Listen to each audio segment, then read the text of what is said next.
রব্বানা আতেনা ফিদ দুনিয়া হাসানাতান ওয়া ফিল আখিরাতি হাসানাতান ওয়া কিনা আযাবান নার। হে প্রভু, আমাদেরকে ইহকাল ও পরকালে কল্যাণ দাও এবং আমাদেরকে দোজকের আগুন থেকে রক্ষা করো। আল্লাহর কাছে, আল্লাহ রব্বুল আলমিনের কাছে এটিই আমাদের প্রার্থনা। সম্মানিত ওলেমা মাশায়েখ বৃন্দ, সাধারণ ধর্মপ্রাণ মুসলমানদের চেয়ে ইসলাম সম্পর্কে অবশ্যই আপনারা সবচেয়ে বেশি বিশুদ্ধ জ্ঞান রাখেন। একজন বিশ্বাসী মুসলমান এবং রাজনৈতিক কর্মী হিসাবে ইসলাম সম্পর্কে সাধারণ মুসলমানদের যে মৌলিক জ্ঞান, সেই জায়গা থেকে আমার ধারণা, বা আমি বলতে পারি, বলি, তাওহিদ, রিসালাত, আখিরাত, এই তিনটি বিষয় নিঃশর্ত বিশ্বাস স্থাপন ছাড়া কারো পক্ষে বিশ্বাসী মুসলমান হওয়া সম্ভব নয়।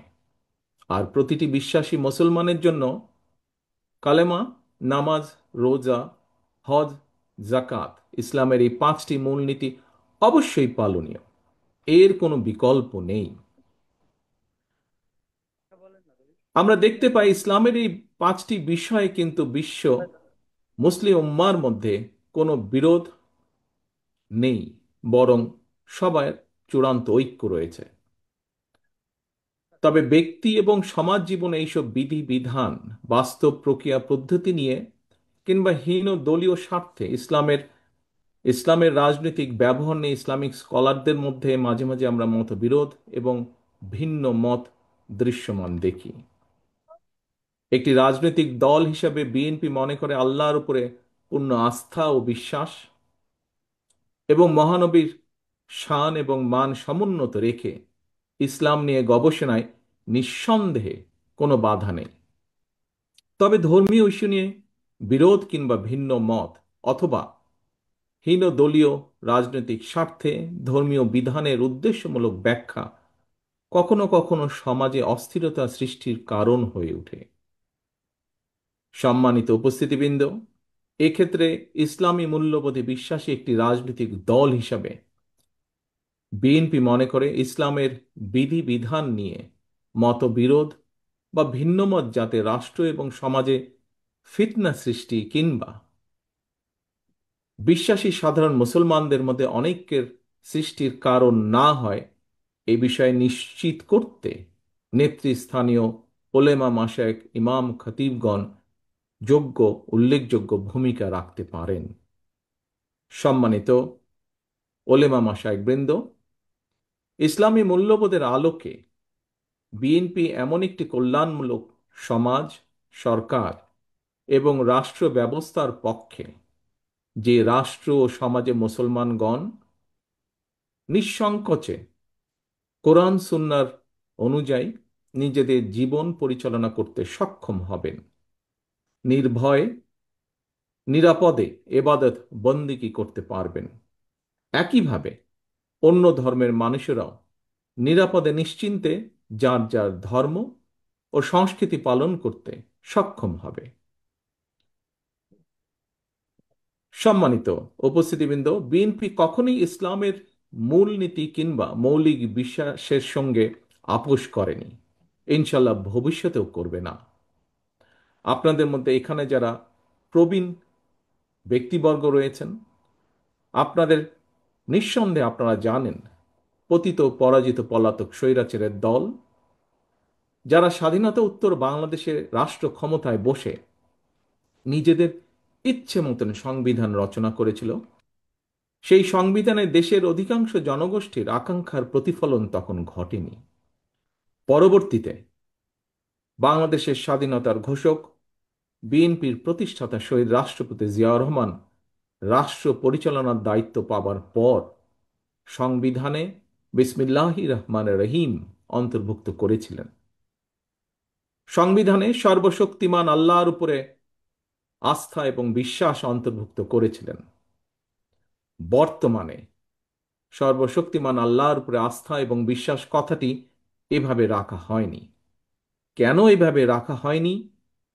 সম্মানিত উপস্থিতিবৃন্দ, এই প্রশ্নটি আজ আমি আপনাদের সামনে রেখে গেলাম। সম্মানিত আলেম ওলেমা মাশায়েখবৃন্দ, বিএনপি বরাবরই ইসলাম এবং মুসলমানদের স্বার্থবিরোধী যে কোনো অপতৎপরতার বিরুদ্ধে সোচ্চার।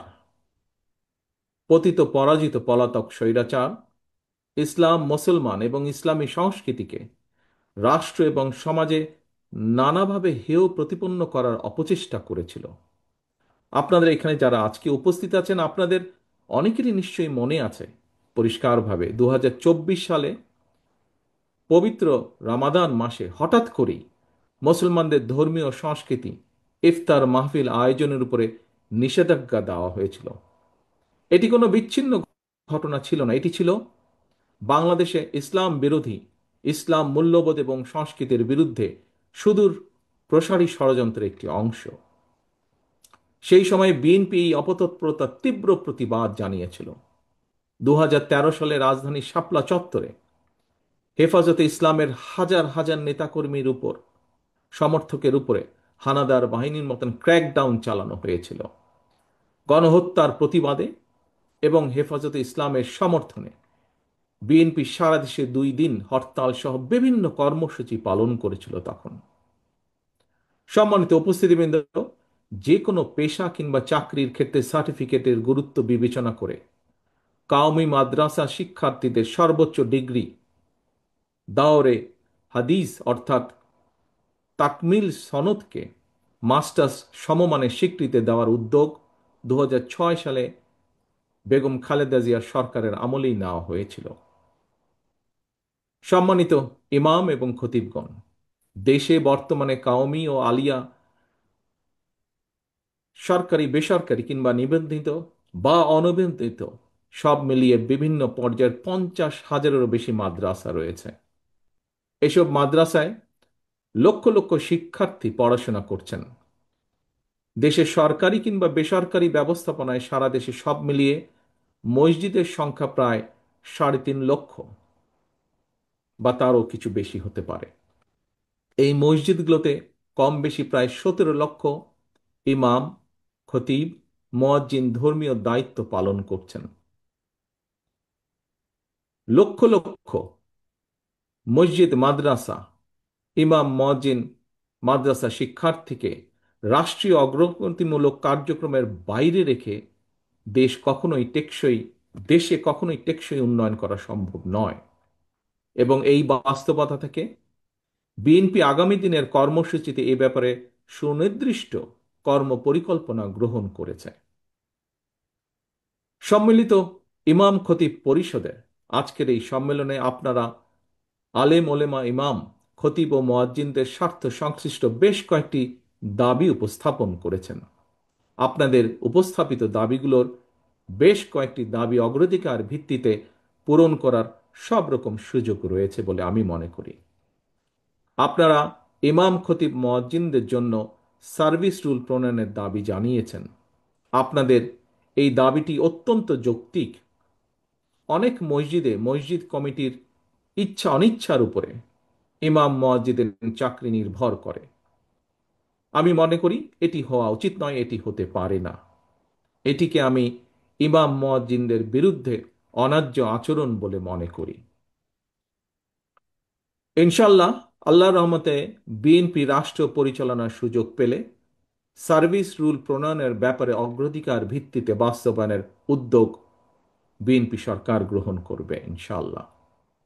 উপস্থাপিত অন্যান্য দাবিগুলো বাস্তবায়নের জন্য কার্যকর উদ্যোগ বিএনপি সরকার ইনশাল্লাহ গ্রহণ করবে। তবে সম্মানিত উপস্থিতিবৃন্দ, প্রতিটি দাবি বাস্তবায়নের ক্ষেত্রে সংশ্লিষ্ট ব্যক্তির যোগ্যতা এবং অভিজ্ঞতা নির্ধারণ করে আপনারা নিজেদের উদ্যোগে এক বা একাধিক কমিটি গঠন করে প্রতিটি দাবির বিপরীতে সুনির্দিষ্ট সুপারিশ তৈরি যাতে করতে পারেন তার জন্য তৈরি করে যদি আমাদেরকে দেন, তার জন্য আপনাদের প্রতি বিনীত আহ্বান জানাই। সম্মানিত ইমাম এবং খতিব সাহেবগণ, বিএনপি বিশ্বাস করে সারা দেশে ইমাম, খতিব, মুয়াজ্জিনগণ প্রত্যেকেই এক একজন সমাজ সংস্কারকের ভূমিকায় অবতীর্ণ। নানা সীমাবদ্ধতার মধ্যেও আপনারা মানুষের নৈতিক এবং আত্মিক শুদ্ধির জন্য নিজেদের সময় ব্যয় করেছেন বা করছেন। ধর্মীয় মূল্যবোধে উজ্জীবিত একটি নৈতিক সমাজ গঠনের জন্য এটি আপনাদের একটি প্রশংসনীয় অবদান। সুতরাং বিএনপি মনে করে সমাজ সংস্কারকের ভূমিকা পালনকারী ইমাম, খতিব, মুয়াজ্জিনগণ যারা আর্থিকভাবে পিছিয়ে রয়েছেন তাদেরকে অবশ্যই প্রয়োজনীয় আর্থিক সহায়তা প্রদান রাষ্ট্রের দায়িত্ব। এমন বাস্তবতায় ইমাম মুয়াজ্জিনদের মধ্যে যারা আর্থিক টানাপোড়েনে রয়েছেন তাদেরকে প্রতি মাসে রাষ্ট্রীয় তহবিল থেকে একটি নির্দিষ্ট পরিমাণ সম্মানী ভাতা দেবার ব্যাপারে বিএনপির একটি পরিকল্পনা রয়েছে। আগামী ফেব্রুয়ারি মাসে অনুষ্ঠিত জাতীয় নির্বাচনে আল্লাহর রহমতে বিএনপি রাষ্ট্র পরিচালনার সুযোগ পেলে ইমাম মুয়াজ্জিনদেরকে সম্মানী ভাতা দেওয়ার পরিকল্পনা পর্যায়ক্রমে ইনশাল্লাহ আমরা বাস্তবায়ন করব।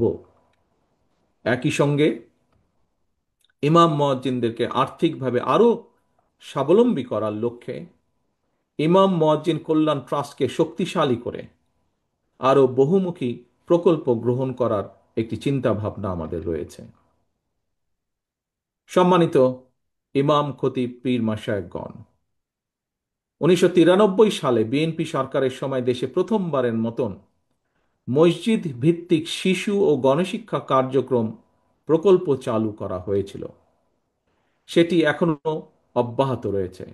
এর পাশাপাশি আগামী দিনে দুর্যোগ প্রতিরোধ কার্যক্রম সহ দেশের সকল জেলা, উপজেলা এবং স্থানীয় ভিত্তিক উন্নয়নমূলক কার্যক্রমে ইমাম মুয়াজ্জিনদেরকে কিভাবে সম্পৃক্ত করা যায় এই বিষয়টি নিয়েও আমাদের মধ্যে কর্মপরিকল্পনা রয়েছে। কর্মজীবনে যিনি যে পেশায় নিয়োজিত হতে চান কিংবা যেই চাকরি করতে চান এর জন্য প্রয়োজন সততা, সক্ষমতা, যোগ্যতা এবং দক্ষতা। দেশের লক্ষ লক্ষ মসজিদগুলোকে কেন্দ্র করে আরও কী ধরনের উদ্যোগ গ্রহণ করা যায় এ ব্যাপারে আপনাদের কাছ থেকে সুনির্দিষ্ট পরিকল্পনা এবং সুপারিশ আমরা আশা করছি। সম্মানিত ইসলামিক স্কলার্স, ইমাম, খতিব এবং ওলেমা মাশায়েখবৃন্দ,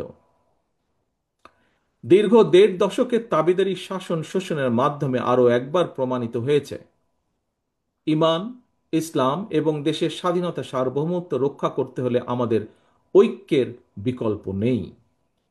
সুতরাং দেশ এবং জনগণের স্বাধীনতা সুসংহত করার জন্য আগামী জাতীয় নির্বাচন অত্যন্ত গুরুত্বপূর্ণ এবং তাৎপর্যপূর্ণ।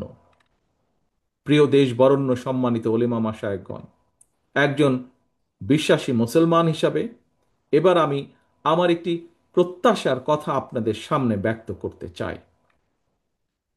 এখানে উপস্থিত আমরা সবাই জানি আহলামে জালিয়াতের সময় আমাদের মহানবীকে যারা অপছন্দ করত তারাও কিন্তু মহানবী সাল্লাল্লাহু আলাইহি সাল্লামকে ন্যায়পরায়ণ হিসাবে জানত, মানত এবং বিশ্বাস করত।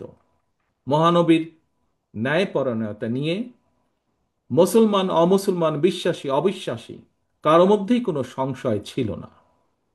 মহানবীর সেই ন্যায়পরায়ণতা আদর্শ সমুন্নত রেখে রাষ্ট্র এবং সরকার পরিচালনায় বিএনপির মূল মন্ত্র হবে ইনশাল্লাহ ন্যায়পরায়ণতা।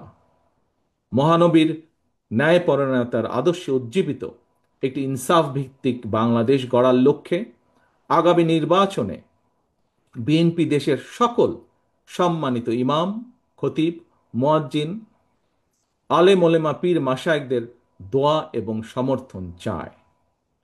পরিশেষে আমি আপনাদের কাছে দোয়া চাই, আমার মায়ের জন্য দোয়া চাই, আমার দলের নেতা, কর্মী, সমর্থক এবং সর্বোপরি দেশবাসীর জন্য দোয়া চাই। দেশ এবং জনগণের কল্যাণে আল্লাহ যেন আমাকে এবং আমাদের দলকে প্রতিটি সৎ কর্ম বাস্তবায়নের সুযোগ দেন। এজন্য আপনাদের দোয়া, সমর্থন এবং সহযোগিতা চাই। পরিশেষে এত সুন্দর একটি অনুষ্ঠান আয়োজনের জন্য আজকের অনুষ্ঠানের সভাপতি সহ আয়োজক বৃন্দকে, সম্মিলিত ইমাম খতিব পরিষদকে আন্তরিক ধন্যবাদ জানিয়ে আমার বক্তব্য শেষ করছি। আল্লাহ হাফেজ। বাংলাদেশ জিন্দাবাদ। বাংলাদেশ জাতীয়তাবাদী দল জিন্দাবাদ। এই তো